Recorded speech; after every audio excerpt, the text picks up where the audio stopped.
I'm that girl who has children and they are preschool, and this is exciting times for them as the new year is starting and they are starting to be introduced to their new school systems. Our 2-year-old is being introduced into his kindy. Now, given what I know and given what I should be able to apply from these sessions, I wanted to share with you all just some personal stuff that I'm going through to see if I can also work it out for myself, but also thought by sharing my personal situation and may be able to give other people a different aspect or just even encouragement of their own personal choices and decisions. So there was so much that's happening as I am listening to the sessions and hearing what they're asking from us, which is to engage more with people. And so yesterday I was at the supermarket, and I know, such an exciting life. Don't be jealous. But it was really significant because there was an interaction with a woman. And the last 2 times I've been to the supermarket, I actually went twice in 2 days. I know, living the dream. But it's fine because it's summer and we just keep eating watermelon, all the kids do. And, it's our daily activities while we're still on holidays. So I will explain, sorry. So we actually started having a conversation for some product that I endorsed her to look into because actually is quite tasty. So it's a sugar alternative chocolate. It's delicious.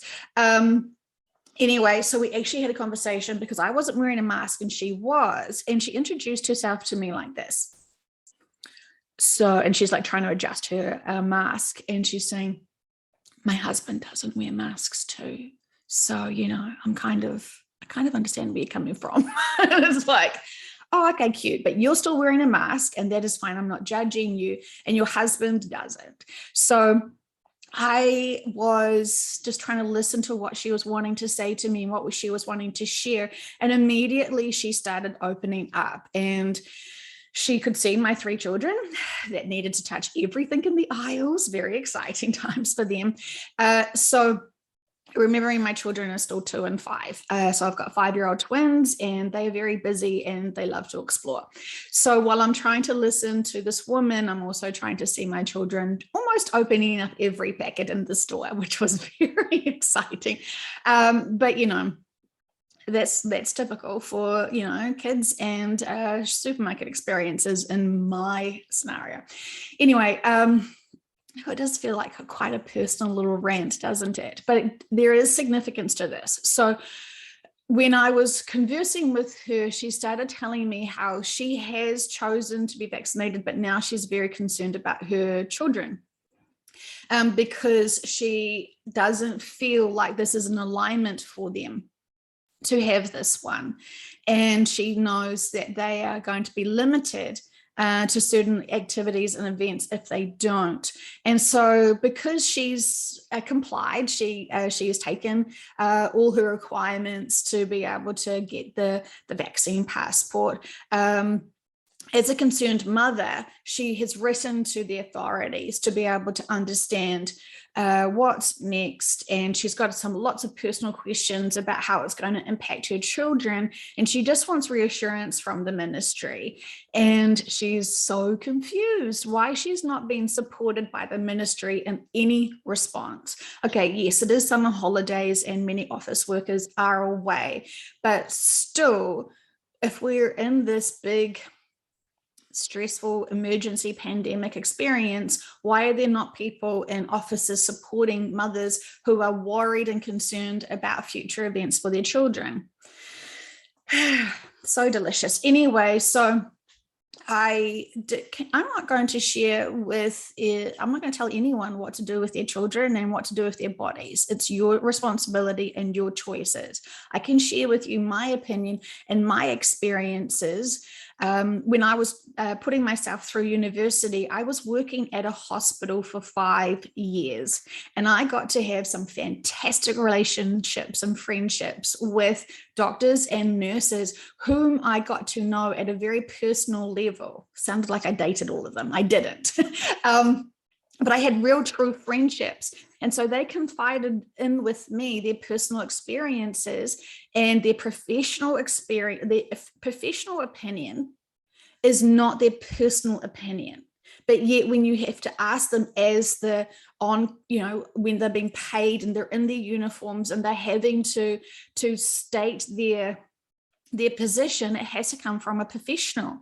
And they will get into trouble if they ever shared their personal opinion. And so when you have friendships with these people, you can say, well, what's the official statement? But what do you do for your kids? What did you do for you? And so when I was starting to ask all of these midwives and these doctors and these nurses about what's the official opinion and statement, and then what did you do for your kids? Remembering I knew them personally, so I asked them directly about their own birth, their own choices of how they conducted their parenting in terms of medical decisions. And what I found, and remember I was like 20, and so I was very curious and obviously very naive, because I just assumed sort of back then everyone would be doing the same thing because there shouldn't be any problems or worries. But very quickly on, when I was working there, I discovered a huge amount of personal inconsistencies with professional alignments and statements.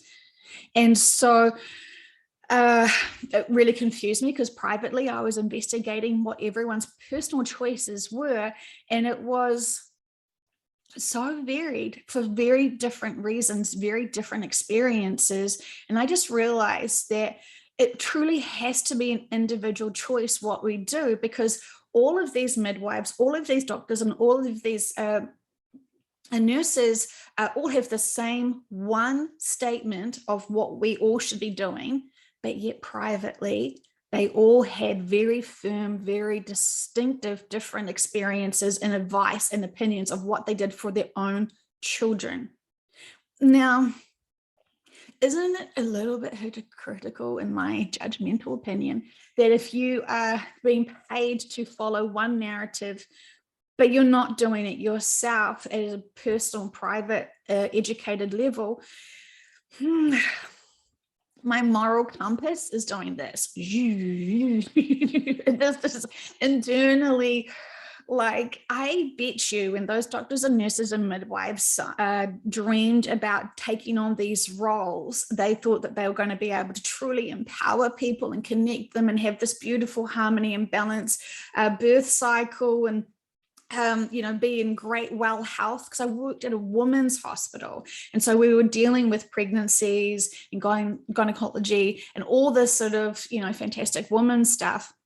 It was very, very, very, very interesting. And so anyway, moving forward to when I was becoming a mother, and I just realized that I needed to do my own independent research, because I was very aware of this one narrative. And so anyway, moving forward, I have seen a lot of stuff from when you have a baby, you join sort of parent groups who have got the same sort of baby due date, and then you get to witness and see each other. We did quite regular ones where we got to see. And it was very noticeable for me, the time periods between someone who had been having a wellness check and then admitted into hospital, a wellness check, and then getting so sick that they needed antibiotics. So there is so much going on that I've personally experienced that makes me hesitant to rush into anything when I'm being told by a professional one narrative. And it's not just the medical industry. And as I'm discovering, it's now the education industry for me. So moving forward going back to the woman at the supermarket, and when she shared with me her concerns, and I said, had she heard about the vaccine for teenagers? Because I've heard through a midwife. So I remember our son's 2, and I did have a midwife. She was fantastic. And I'm assuming she probably doesn't have a job anymore because she wasn't going to comply. I'd love to catch up with her. So, feels like a personal diary. So sorry about this, but this probably can really resonate with a lot of people who have had to choose and think about these situations, and maybe even not, if you're not a parent or your children are older.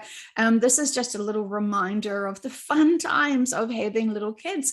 So sorry, I will get to the purpose of it. So my midwife was saying that, her personal experience and challenges, sort of 2 years ago, nearly 3 years ago now, was that they were trying to have this vaccine out for teens to be able to protect them from cervical cancer.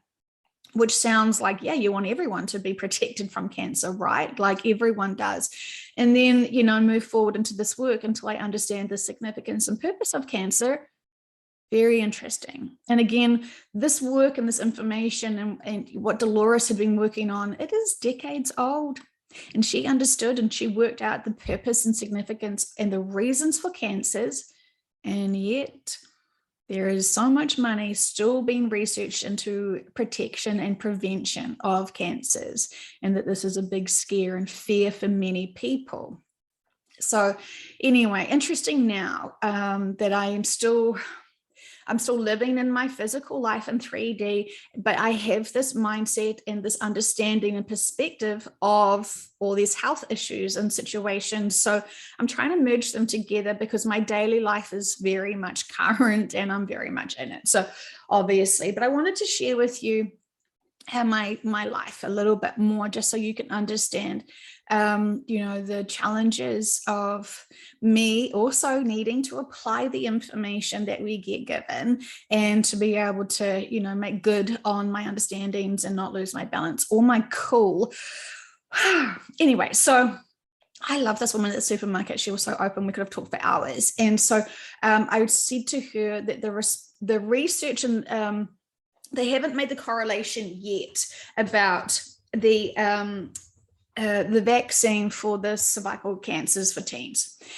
So they've been doing this for quite a long time. I almost am afraid to say the actual name of it. Starts with G, in case these videos are censored by YouTube, because they love to be able to censor this information. So what they were discovering is sexual teenagers discovering their bodies, fantastic, having lots of fun, free love, fantastic, and often it's heat of the moment and maybe not using condoms or protection. So there's trends and everything. As humans, we love to label things and study things and classify things and put things into boxes. And so they could see that the sexual diseases from teenagers is growing and growing and growing. And so it's always on this nice, big, beautiful incline as it is. There is, even though there's so much education about safe sex, there's still the spreading of sexual diseases. And that's just the way we are, apparently. And so the one thing that they were noticing, and so they were confused about, was the teenage pregnancies dropping. So they were like, yay, our message, our massive $1 million campaign for safe sex. And, it's don't be responsible parents, wait until you're older kind of thing. And when you don't be teenagers, blah, blah, blah, blah, blah, whatever campaigns they're constantly trying to, tell us how to live and behave. So it's very interesting that the curve of sexual diseases was still on a high, but it's almost as if something happened for the pregnancy rates to drop. So they're recording, abortions and, morning after pills and all of this stuff. They want to know what everyone's doing and how everyone's doing. But it's almost like when you're studying one thing, say the vaccine that starts with G, and then you're studying something else, which may be teen pregnancies, and then they're studying sexual diseases. It's almost like they don't meet together to be able to see, wait a minute. There is something here that correlates. And when you line up the data and the timelines, it's exactly the same. So my midwife was just telling me this because they were trying to vaccinate not just the girls, but the boys.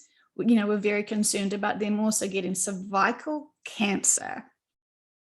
So anyway, there's so much to it. And again, with my previous experience and knowledge of how the medical systems and industries work, from just my little peak window of 5 years looking into that, I had a great conversation with my midwife, because that was what she was going through at the time, was great concern of these things. And it was going to impact her children. And the way she found out it was going to be implemented, where they'd go to the school and vaccinate them all, was that the principal had written to her to give her almost a cease and desist, and say, if you're not to discuss this, you're not a professional in my school with my parents and my students. And so you can keep your opinions to yourself, and if anyone comes to you, please refer them back to me, because I am the voice of authority.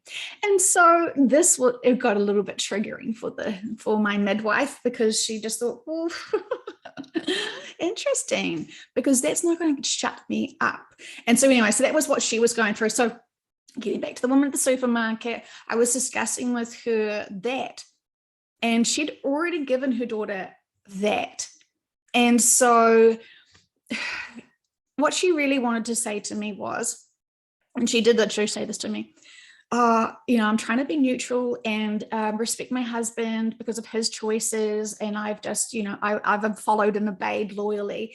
And then she says, and she takes off her mask, and she says she's really worried now. She's really worried for her children. She's really worried that she's not getting any responses from the Ministry of Education about this health stuff. I can't remember if she wrote to the Ministry of Education or the Ministry of Health. Regardless, she's not getting responses, and it's not comforting her. It's actually still making her very on edge. And so she's just saying it's so hard to find true information. And she's just, she says it's almost impossible to find the information to be able to help her make the decision and the choices. She doesn't want her children to be excluded from sports activities. So she's really struggling to make sense out of this. And I truly could sympathize with her. And it was like she wanted to confess and say, I just hope for the best, and I trusted what they were saying. And now I'm not too sure that what we're being told is the truth. And so she's in this middle lane where she still is wearing the mask and still going to be doing the things, but she's definitely doubting and questioning. And I think she just needed someone to hear her and just support her and say, I almost was saying, oh, don't buy into future worries, enjoy the day to day, focus on what you can support and understand. I think that those emails sound good. I was like, I don't know exactly what the right words are. And for me, I have to accept that some things are not negotiable. I'm not going to be coerced into certain things just to comply with my children's health, given the information, what I know. And even though I know from the higher perspective, we're all protected. If we're supposed to have a reaction to the vaccine, we will. If we're supposed to have an exit point to the vaccine, we will. This is bigger than just us having conversations and thinking and planning about our lives. So this is where I'm getting a little bit sort of, I don't want to be so cold with her and be like, oh, life contracts purposes. If your child has an exit point, celebrate that. Respect all life contracts. I'm not going to say that to this woman who just wants to be heard and supported and loved. So it was very interesting. And I really felt her heart and felt her concern. And as we were told in sessions, people will do things to protect the communities. They've been told, protect Nana, protect yourselves, don't be the selfish person who, is not complying with our medical advice and opinion, our one medical advice and opinion. So there's so much to this. And I think she just needed to have a conversation with someone who didn't know her, wasn't going to judge her, and she could just be truthful about her fears. And maybe if she went home and started talking to her partner or husband about it, she may be afraid that he's going to be like, I told you.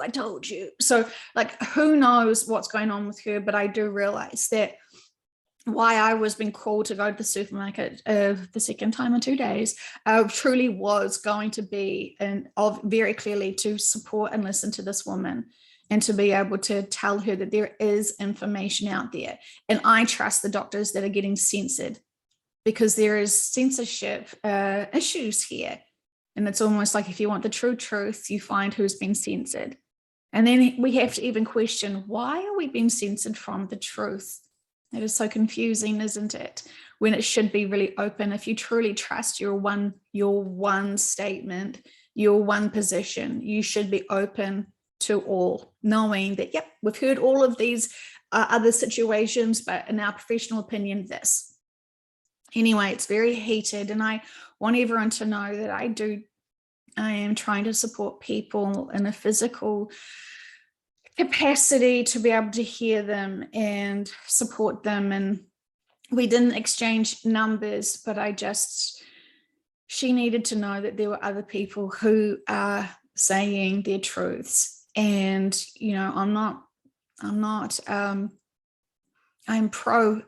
am definitely pro research and asking everyone in all industries and all aspects. I already know what their professional statement has to be, but I want to hear their personal ones. And so if I was ever going to take on a professional person's opinion, I always ask them, and what did you do privately?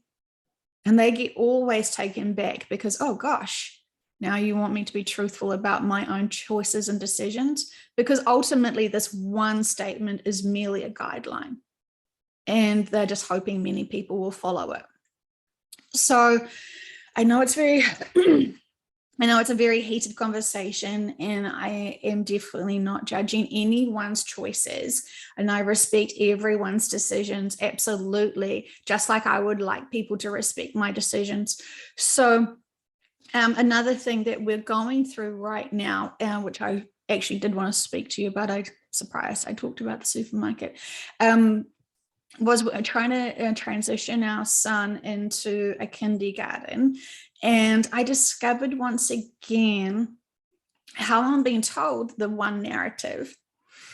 I'm being told that he must wear sunscreen, and that the sun will burn him in this property, and that he must wear sunscreen.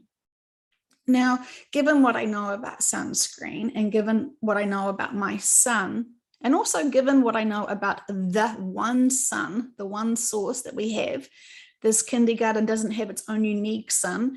I know my son's experiences, and he goes inside and outside often, and he has never burnt. Our skin is intelligent. Our skin knows what to do. Of course, if we're marooned, stuck on an island with no shelter, and we do not get any chances to shelter, yes, of course it will burn naturally. But I want my children to naturally be in tune with their bodies, drink lots of water, and find shade. They do wear hats. We do want to encourage them to have hats on, and this is part of our daily routine as well. So we are not helicoptering our children. We're allowing them to be in tune with their own bodies and alignment with their own bodies. Maybe that's been too hippie or woo-woo. I don't care what the judgments and the labels are, but this kindergarten teacher kept telling me that this is their policy, that we must wear sunscreen. I wanted to ask her, just because, I wanted to know, what sunscreen do you get for free that you're endorsing? Is it the one in New Zealand? We have a consumer report, so it's independent, and they will actually do crazy things like actually test products to see if it actually is the truth. Risky. So anyway, each year they do a report on sunscreens, and the ones that they send out free to children, unfortunately, never work. They haven't worked for years. But yet they still promote this. They still send this out. They're still doing this stuff. And so I'm trying not to be heated. Remember, this is the first time I'm having a conversation with this preschool teacher. And she's saying, this is our policy. This is our policy. And I said, well, I respect your policy. We will be able to provide him with our own sunscreen.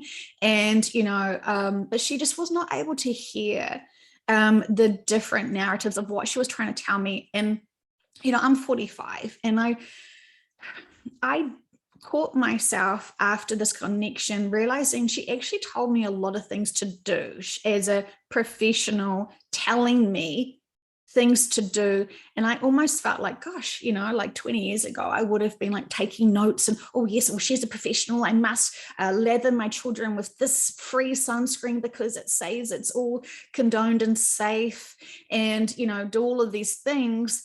And in truth, she's not a professional on my child. And what she's trying to say is that my son, who, if he is ever outside, he will burn.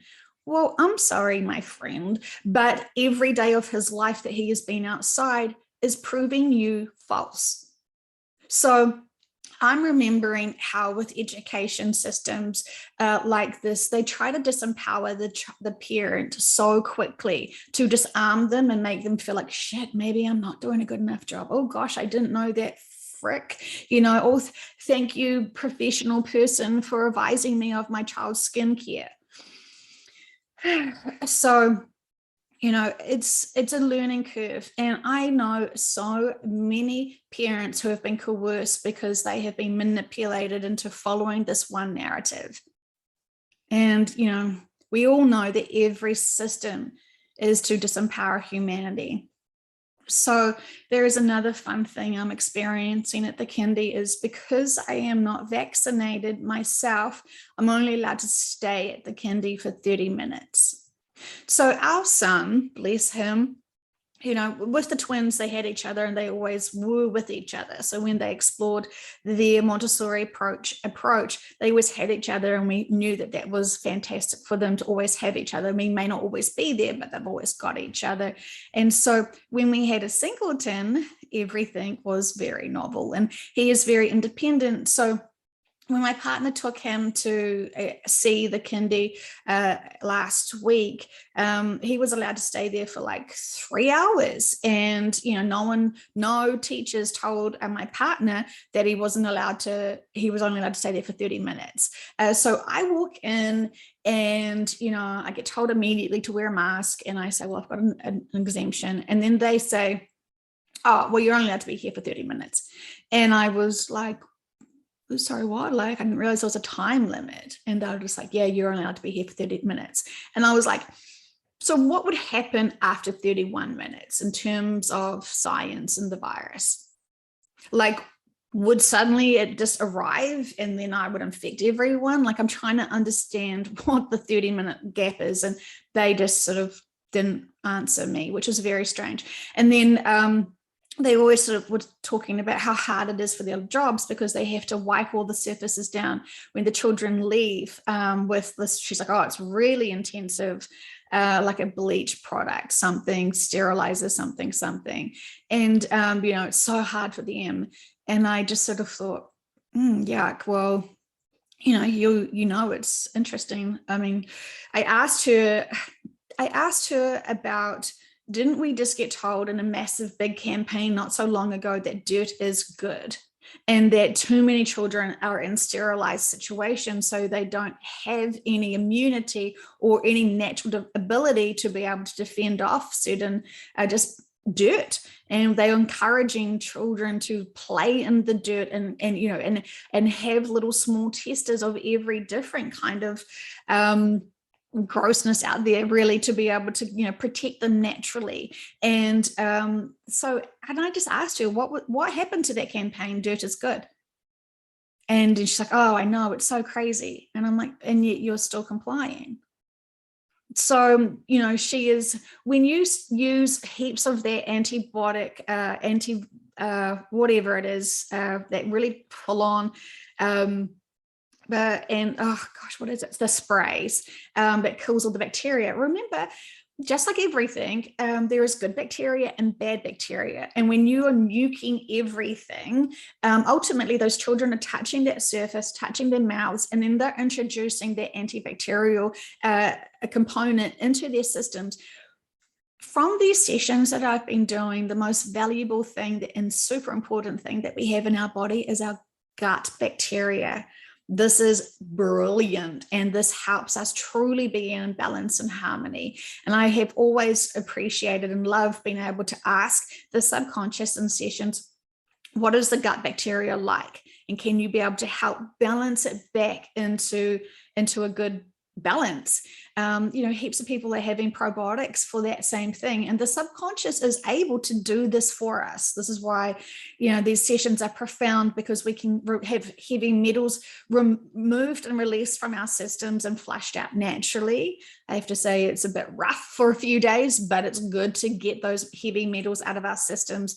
We're not putting in new things to get it out. We're asking our teams and guides to be able to do it for us, because they're profound. They're very capable of helping us and heal us and do all sorts of amazing things for us. So, yay for the sessions. So the gut bacteria is super important. And as soon as you have your first dose of antibiotics, you will nuke and destroy all bacteria in that. And it is, so I'm going to exaggerate and be like, that is the crime for humanity, in one aspect. There is so many of them, but see, I'm super sensitive about this. So there's just a lot of things there. And then the teacher sort of said, look, just leave him, he'll be fine. If he cries all day, we will call you. And I just sort of thought, I have had so many sessions where the adult is completely successful and happy, and having a great life and just curious about a few sort of things. And what flows out of this session is this: they felt abandoned at some point in their life, and they have this fear of being abandoned or unloved or unheard or unseen. And this can really impact them. So even though they can be successful, there is this fear going on. And it may be this lifetime, it may have been other lifetimes that this fear was created and this impact was created. And so when I arrived initially there with my son, there was a child just standing in the middle of the room, crying really loud, and no one was consoling that child.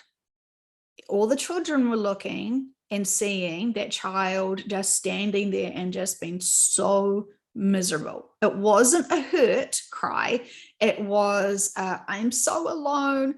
Can anyone hear me? I'm here.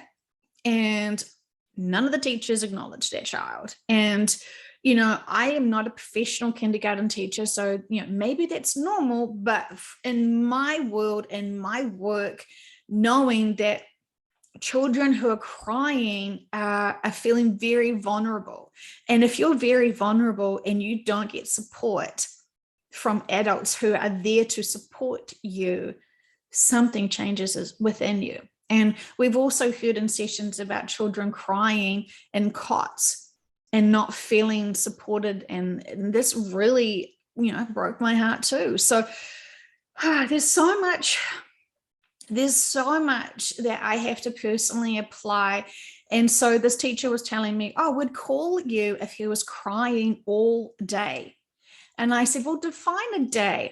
At this point, I was starting to feel a little bit sort of combative, I guess. I wasn't yelling, and I just was trying to use my words well, but I said to her, well, define the definition of a day, because a day is 12 hours long. So no, of course you wouldn't be calling someone if a child's crying for 12 hours. I kind of got a bit sort of, it wasn't my finest moment, I definitely say, but I could see that this child was there crying for 10 minutes and no one was acknowledging it. And they weren't running to call the parents, were they? They weren't even running to that child. And in my long history of being a parent, I have seen some very questionable things happening in other kindies. And when I confronted those teachers about their choices, I saw one kindergarten kick a child to get its attention. The child was sitting down and the teacher was sitting on a chair, and she just kicked the child because he was talking happily to his little friend. These are 3-year-olds. And so when I questioned her about her choice of getting his attention and not calling his name to get his attention, but merely kicking him, I asked if that was something that she would be thinking about doing with my children, just out of curiosity, because I saw it. And she denied that she did that to me. To him. She denied that she did that. Now, I do wear glasses and I can see very clearly. And when a professional person does something that's unprofessional, and when you call them out on it and they're not being honest, it does not provide confidence in what's going to happen to my children in your care. And you're going to tell me the honest response and information of what actually happened.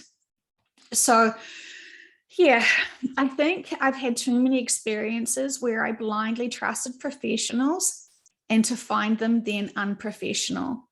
Of course, every job's challenging, every job, and we're not perfect always. It's not possible to be perfect in every job.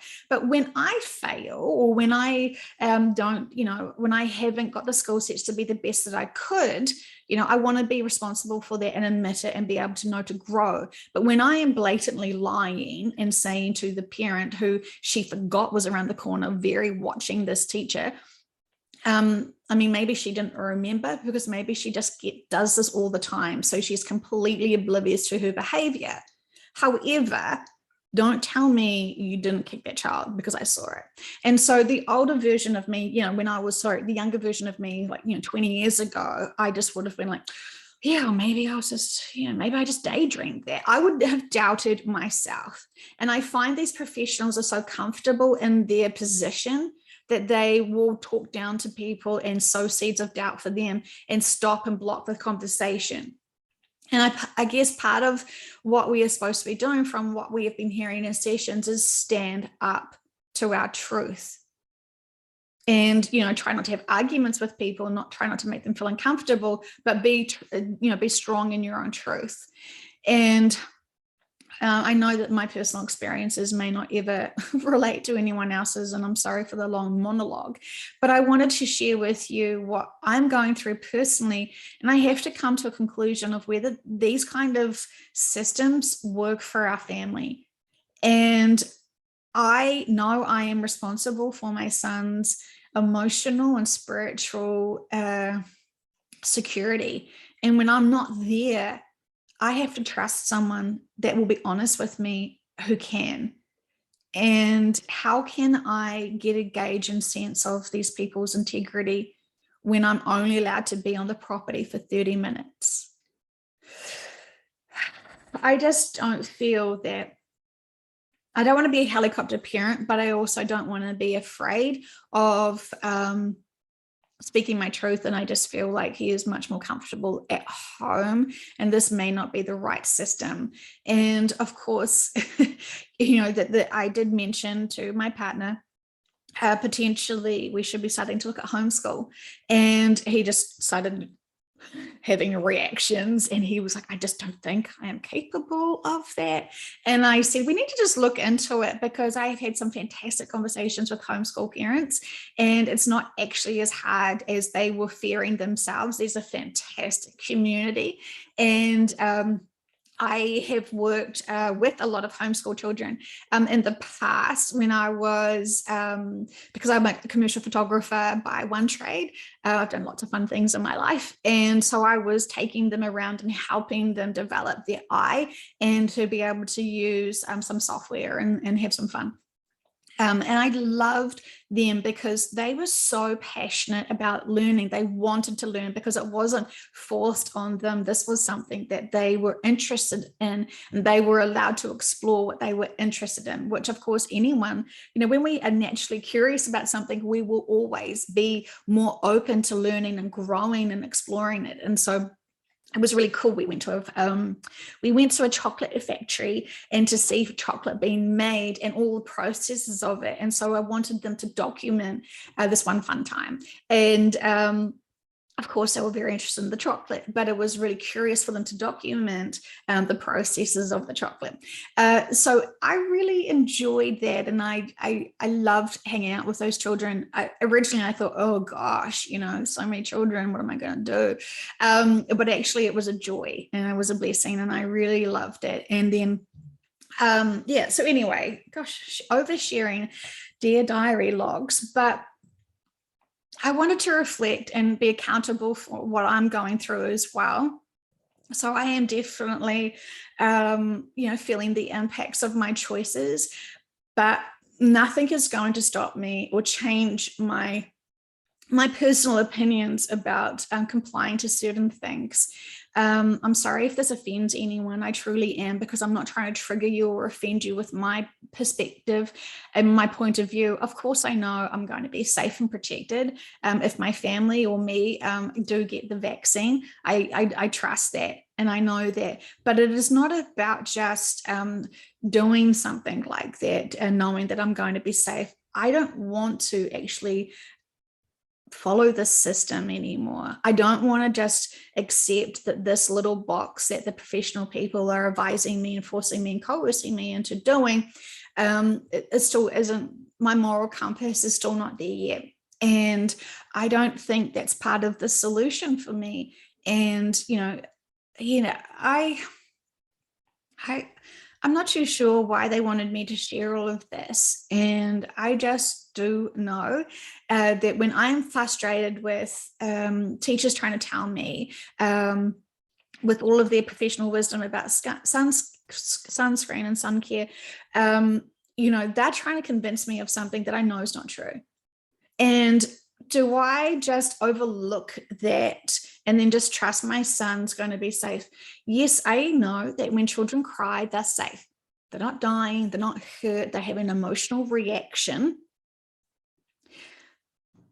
But is that good enough for me? I don't let my son cry like that ever here at home. And I know that, and I know what this education box would say. They have to learn at some point, they have to self-soothe, they have to do this, they, can't be pampered, they have to grow, blah, blah, blah, blah, blah, blah, blah, blah, blah. But from the aspect of the soul, who is very advanced, who needs to be supported and loved in this density and this reality on this planet, that narrative of education and advice that I've been getting and my partner will be getting doesn't align with the soul's growth. Now, I could tap into his higher self and his subconscious and ask them what would they like me to do for him. And that's probably the best suggestion. I don't know why I didn't think of it earlier, but I guess I need to feel into it for myself, to feel those range of emotions and to be able to overcome them and be able to think of a solution for me. I still have choices and options. And at this point, I'm going to just say, I don't even know why we even considered him going to kindy. I think it was for social connections. But right now, so many people are in, he's always around his sisters, so he's got lots of socializing with them, but it's about someone who's at his same age and even maybe his same gender that is enjoying something different. So there's not that many kids at the kindy at the moment because of school holidays. So we're not going to pull a pin on it yet. But it's very interesting times, my friends. And I really want you all to know that, I know people are facing losing their jobs and losing their housing and losing a whole lot of things, including respect from loved ones for their personal choices. And I'm sorry that my tiny little problems are really insignificant till I know what some real serious bigger problems are due to this situation. And so I just want you to know that, we are forced into choices that we are not happy with. And I fully respect that. And there's absolutely no judgment. Gosh, I am sorry. I hope this is helpful. I will just feel into whether it feels like someone needs to hear this and to hear this perspective. So I'm not too sure who that is. Anyway, obviously you're still listening. And so thank you. I really truly try to be of service the best way I can. And it seems like my teams are saying, for me, sharing what I'm going through is having an open conversation and dialogue that not everyone may be able to get from someone else. So anyway, I trust it's all purposeful. And I can feel them like laughing at me saying, of course, everything is purposeful. So trust that.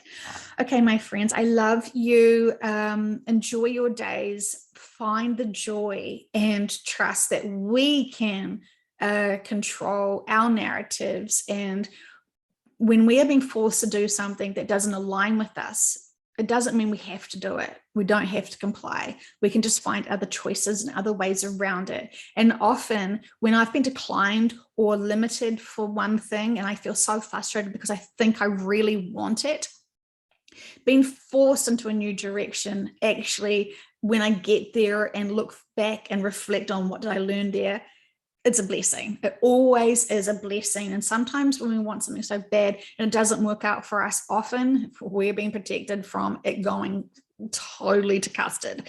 And so we have to trust that when sort of like one doorway closes, another doorway opens, is what they're sort of trying to say to me now. So yeah, I'll work on this, just like I'm trying to work on being more comfortable in front of the camera.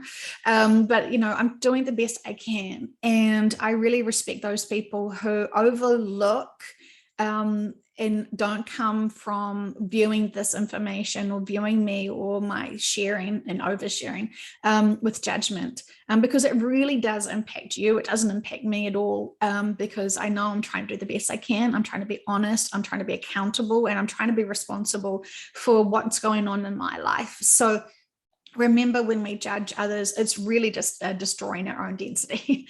So unless you're one of those people that finds joy in judging, and then I feel like that's a fake high vibration, because you're really overlooking a lot of your own issues and ignoring that density that you're piling on.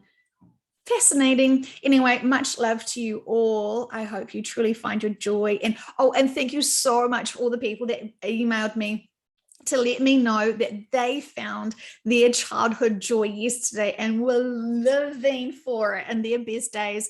And I just got so much enjoyment hearing people reminding what their childhood joys and excitements were. And oh my gosh, just I could feel their vibrations just in this beautiful, giggly, excited high. And this is what we would want for everyone, especially when there is these fun challenges during our days.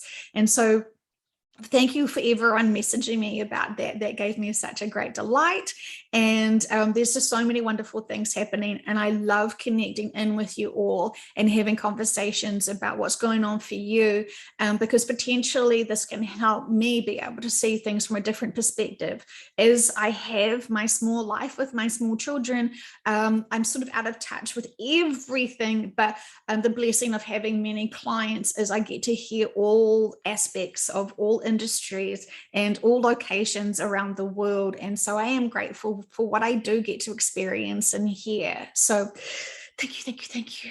Much love to you all. Go treat yourself to something fantastic, like a big glass of water.